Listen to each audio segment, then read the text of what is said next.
Alright guys, let's try to compute the surface area of a sphere now. We've done this example before, but let's do this with the parametric equations. So the first thing we need to think about is how can we build a sphere as a surface of rotation. So let's start by just sketching a sphere, maybe a perfect sphere if we're lucky. And so one thing we can do is, here's our xy axes. This is supposed to be a sphere of radius r, so it passes through x and y at whatever the radius is, the major axes. And to build this sphere, we can just rotate this sphere around, the circle, around the x-axis. There's a couple different ways to do it. One way, if we want to follow the formula in the notes, is to actually just take the top half of the sphere, just this portion, and then ignore the bottom portion, but then rotate the top portion all the way around from 0 to 2 pi. Okay, so the formula in the notes that we've derived is this, that the area, the surface area of a surface of revolution that's built out of parametric functions, this area is going to be the integral from a to b. So those are the boundaries of the parameter. So let's even say this. Sphere is going to be parametrized by theta probably. So theta goes from a to b of 2 pi and then times the height of this thing. So for this one, it's y times ds. Okay, so that's the surface area of the sphere.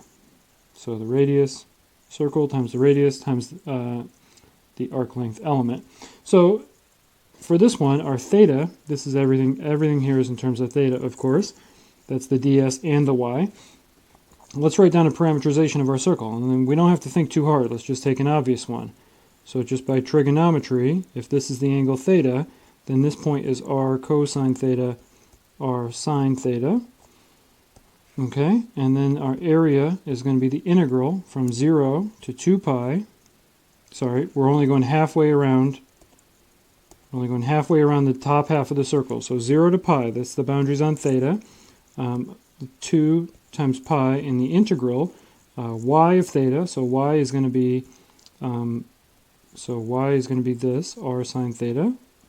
So times r sine of theta times ds with respect to theta. So we should compute ds now. You might remember what ds is, or you might have a good guess at what ds is, but let's compute it for the sake of this example. So ds is always, remember, for parametric functions, it's x dot squared plus y dot squared times d theta. And we just need to work this out, right? So x dot is going to be negative r sine of theta, derivative of cosine. And y dot is going to be r cosine of theta. We square these. X dot squared is r squared sine squared theta.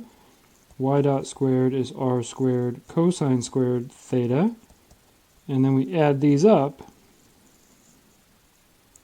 X dot squared plus y dot squared is r squared plus r squared times 1, right? Pythagorean theorem. So this is just r squared. And of course, that's exactly what it should be. So this then tells us that our ds, in terms of theta, doesn't have any thetas, right? So it's just square root of r squared d theta, or just r d theta. So that's what's going to go there. And on the next page, we can compute this integral and see what we get.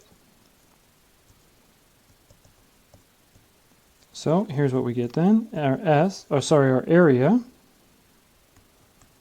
surface area of our sphere, area is going to be equal to integral from 0 to pi of 2 pi times r sine of theta times r d theta.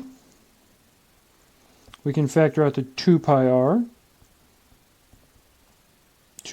squared, 2 pi r times r, integral from 0 to pi sine of theta d theta, and we just easily work this out. 2 pi r squared times antiderivative of sine is minus cosine of theta.